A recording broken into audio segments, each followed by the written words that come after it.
അസ്സലാമു അലൈക്കും വറഹ്മത്തുള്ളാഹി. ഇന്നത്തെ ഹോംവർക്കാണ്.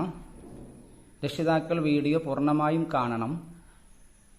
ഇന്ന് നമ്മൾ എഴുതിപ്പിക്കുന്നത് ഇ എന്നാണ്.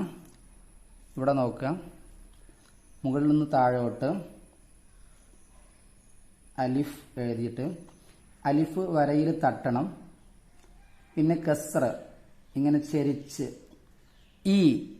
ഇത് ഉറക്കെ വായിപ്പിച്ച് എഴുതിപ്പിക്കണം. ഒന്നുകൂടെ ശ്രദ്ധിക്കുക. കസ്റ വരയുടെ താഴെ ഇങ്ങനെ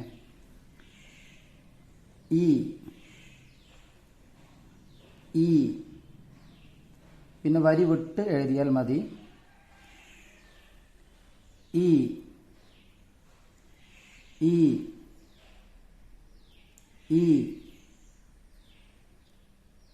ഇങ്ങനെ ഉറക്കെ വായിപ്പിച്ച് എഴുതിപ്പിക്കുക.